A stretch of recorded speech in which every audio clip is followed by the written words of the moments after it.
Welcome to the Explainer. Sometimes the biggest battles are won not with a bang, but with a single sentence. Today, we're going to break down a really fascinating case where just one line in a lease agreement completely stalled a corporate landlord. So let's get right into it. Can one sentence in a lease really defeat a venture capital firm? I mean, it sounds kind of crazy, right? But what we're about to unpack is a super sophisticated legal strategy where everyday paperwork got turned into this brilliant defense, completely flipping the script on a corporate buyer. All right, so let's set the scene. Our story kicks off right after a foreclosure out in Idaho. Some corporate entities bought the property and, well, they figured they'd be taking over possession pretty quickly. But they were in for a big surprise. So, these new owners, DPW Enterprises and Mountain Prime, they bought the place at auction. The next logical step for them? Eject the people living there. They thought they had a clear title, that this would be a simple, open and shut case. But they almost immediately slammed into a wall. And I'm not talking about a physical one. This was a carefully built legal barrier that they just never saw coming. And this is where it gets really good. The thing stopping them wasn't some huge, complicated lawsuit. It was a lease. Just a seemingly ordinary 2-year lease agreement between the guy who used to own the place, Jeremy Bass, and a tenant, Dwayne Pike. But here's the thing. This wasn't just any rental agreement. It was basically a trap, specifically designed to spring the second that property changed hands. Okay, so let's get into the nitty-gritty of how this all worked. We're going to look at the core of the strategy, and it all hinges on one brilliantly written clause that sets the whole trap in motion. If you were reading this lease, you'd probably just skim right past this part. It's section 32.2, and it looks like standard legal boilerplate, but it's not. It was engineered for a very specific purpose. This little clause is the engine behind what we're calling the transfer clause trap, and its real power is that it's automatic and totally binding. So what exactly is an automatic transfer clause? Well, here's the deal. It's a rule in the contract that says whoever buys the property, doesn't matter who, they automatically inherit the entire lease agreement, all of it.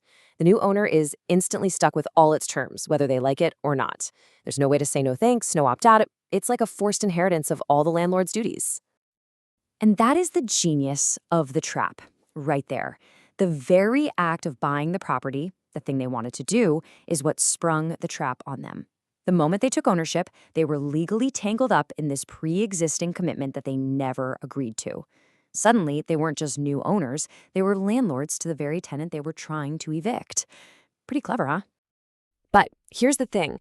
This one clause wasn't working alone. Not at all. It was just one piece of a much bigger puzzle, a multi-layered defense designed to fend off pretty much any legal attack. Legal strategists have a name for this kind of thing, a compound obligation framework. Sounds complicated, but the idea is simple. You use a bunch of different legal elements that all work together, creating a defense that's really, really hard to attack from just one direction. So let's break down exactly how this fortress was built, piece by piece. Okay, so check this out. You can really see the 4 layers of this legal fortress here.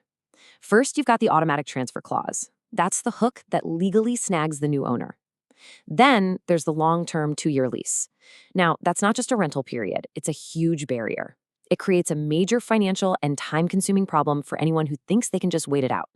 And then, and this is so important, you have public notices posted right on the property. Plus, the tenant is physically living there day in and day out. Those 2 things together completely shut down the new owner's best argument, which is, hey, I didn't know about the lease. Well, you can't really claim you're an innocent, bona fide purchaser when there are literally signs on the door and a person living inside, can you? So the brilliance here is how all these pieces fit together. You've got public notice, you've got physical occupation, and you've got this binding contractual obligation. All of them combine to defeat the usual legal challenges. What you end up with is this incredibly strong legal fortress built from the simple, everyday materials of a standard lease agreement. It's just a fantastic example of how combining simple, existing legal ideas can create a defense that's way stronger than any one piece on its own.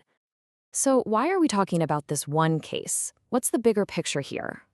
Well, it matters because it might just offer a blueprint, a potential model for other people who find themselves in similar fights against really powerful corporate players.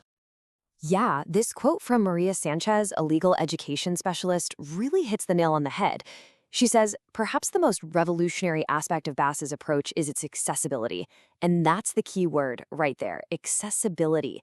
This wasn't some exotic legal theory that only the top 1% of lawyers would even know about. Right. And that's the most important thing to get from this. The power here wasn't about finding some secret loophole in the law. It was all about using existing, totally standard principles, things like contract clauses and public notice, but using them in a super strategic, layered way to build a real defense. So what's the blueprint then? It's actually pretty clear. You leverage standard contract clauses you'd find in any agreement. You combine different kinds of notice. So you've got the contractual notice in the lease, the physical notice of a person living there, and the public notices on the property. You create these overlapping obligations that are just a pain to untangle and challenge, and you anchor the whole defense in a simple, enforceable agreement. It's a proactive strategy using tools that are already sitting there in the legal toolbox. All right, let's wrap this up. What's the single most important lesson from this whole story? I think it's something that applies way beyond just real estate law. The true lesson here is that the fine print really, really matters. Think about it. All those everyday documents we deal with, leases, terms of service, you name it, they are full of obligations and protections that can be used strategically. This case is just a powerful reminder that if you understand and carefully craft the language in a contract, you can fundamentally shift the balance of power, even between a single person and a huge corporation.